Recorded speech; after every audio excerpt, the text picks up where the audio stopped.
Hello and welcome. Today is a good day because today's talking about Zombieland Saga Revenge, episode 11. Now we're on episode 11, and next week is gonna be the last episode. I mean, literally the last episode. Because, like I said, we're already in the first day. I mean, we're already on summer right now, and we're gonna have a jam pack of summer shows. Shows that I kind of am looking forward to. Shows like Miss Kobayashi Dragon Maid season 2, which, by the way, I will do a review on that show because I did my reviews of Miss Kobayashi Dragon Maid, and I'm looking forward for season 2. Other shows, if you have any other shows, ideas, you can post it on Twitter, on my Twitter page, or comment on it, whatever. But Zombieland Saga Revenge, let me say this. We have come a long way for the whole revenge plot of all this. It's like, when we see a character, it's like this. When it comes to plot and revenge, there's always a standard line. You know, you gotta have that kind of, like, when it comes to revenge and plot, you gotta have that certain goal first. And to get to that goal, there are obstacles. Obstacles that each character has to go through revenge just to get that stuff. People like Sasuke from Naruto, or now for me, from the Shield Hero. Or how about this one, the Healing Hero? And the Healing Hero has some revenge plot that he had to go through the trial just to get revenge on his people. So again, we're talking about, with Zombieland Saga revenge plot of whole bringing March 8th towards the mix of the biggest concert that they had to get their redemption story back on track. It speaks to us. Now, last week we had a disaster moment. Like, everything about Zombieland Saga made its points. We're just like, okay, we understand Yuguri's death. And then all of a sudden we got this whole disaster thing. This whole disaster strikes the land of Saga. And what franchochou has to do. Before I even got to this episode, I had doubts. Like, I don't know if they could keep the charade that there were zombies. I don't even know if they're gonna keep that up, but it did brought nostalgics to this episode. It kind of did. So without further ado, let's talk about Zombieland Saga Revenge. Yeah, Zombieland Saga Revenge, episode 11. Okay, let's do it. Okay, so I kicked things off with Sakura waking up with Tai. I don't know, the connection with Tai and Sakura, I noticed some shippings involved, but I kind of want to ship that. I do ship Tai and Sakura at the moment, I really do. And then all of a sudden, and then we got a little swept in the moment when they actually woke up and they're in the ocean. Everybody's in the ocean. I'm like, wow. And then when they reach their island, well, not really an island, it's just still part of Saga. Their house destroyed. All the good and bad memories they had in this house, mostly the good memories they had in the house is completely destroyed. So it's like rest in peace from episode 1 all the way till now. We just missed their house so much. So they have a place to stay. They're staying at a mall, you know, with the kids and everybody else being, you know, adults, you know, struggling to survive.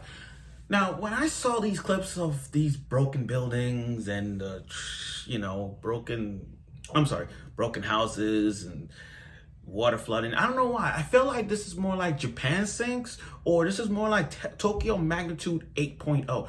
For some reason, those things kind of hit me just by looking at it. I mean, just looking at the scenes, it's just like, I'm feeling Tokyo magnitude or Japan sinks. I don't know. Japan sinks. I don't know, but it's there. But okay, so franchochou, they were trying to do their best to make sure their face don't get covered by, you know, their face don't get breaking, they actually become zombies. That's what I was worried about. Now, now when they got shelter, you know, Tai is being Tai. I mean, like, I don't even know how these adults are stupid. I don't know. I don't know why. I mean, like, when Tai got the soup, she literally munched on the girl's head, on the woman's head. Like, what the hell? She's just like, and they were freaking out. And I'm like, oh my God. And the funny thing is, I know Tai's being Tai, but she's like, every time she goes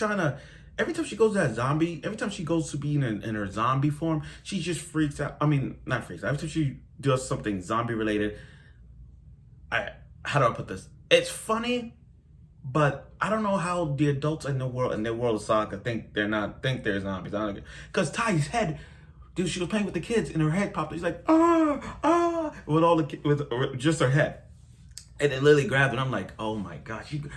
At that moment, I thought they were gonna get covered. I thought they're gonna realize, oh, they're zombies, and I'm like, oh boy, their career is over.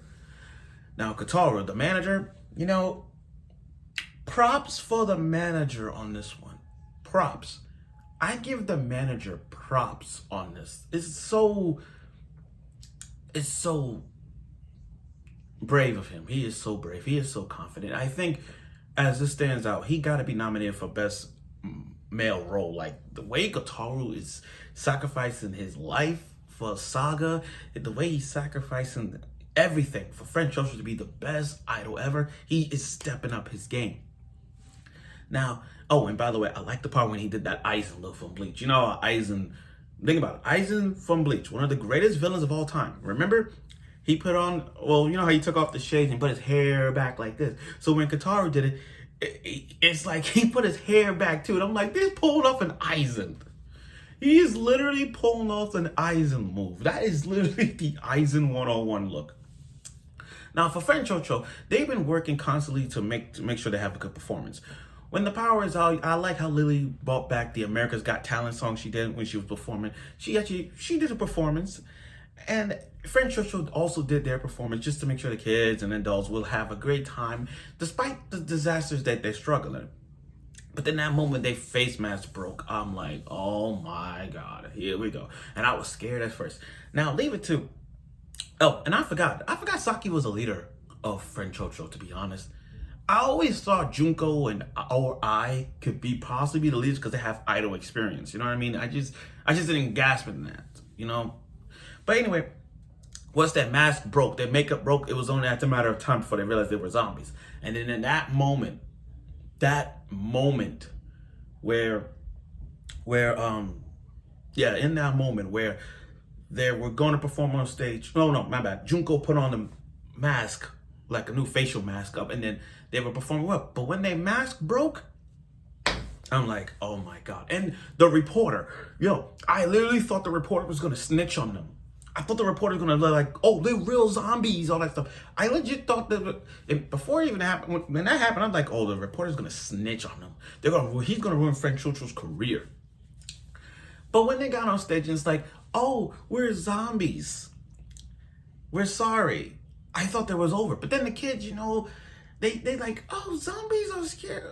You guys not zombies. Zombies are creepy and scary, all that kind of thing. And I'm like, okay, they understanding it now. Because what they looking at it like, they think that they put on zombie makeup, like putting up like cuts here, all that stuff. And they thinking to themselves, oh, you are good. You're not zombies. You're franchochou. See, that's what they thought. They thought that was the miracle. They thought that was not actually zombies. They thought that was old zombie makeup thing. So they don't really know that. They don't really know that they're actually zombies. They just have the makeup to prove it. And I like what they said. Zombies are scary. Yes, zombies are scary. I'm a sucker for zombie animes. I mean, literally, I am a huge sucker for zombie anime, especially High School of the Dead. That's my religion. And those are scary looking zombies. So it's like in the zombie world of anime, there are good zombies and there are bad zombies. Bad zombies are those like High School of the Dead. Good zombies are like good happy-go-lucky zombies, or as someone like franchochou or Kowa Zombie. Kowa Zombie, where that guy lives with a necromancer, a magical girl, and he gives a chainsaw. That good zombie. So that's what I said. There are good zombies and bad zombies. So again, when they look at franchochou, they're like, oh, you guys are not zombies. You're franchochou. And that was the beauty, and they perform. I like how franchochou perform on stage as zombies. We've seen franchochou perform on stages with makeup. We've seen it.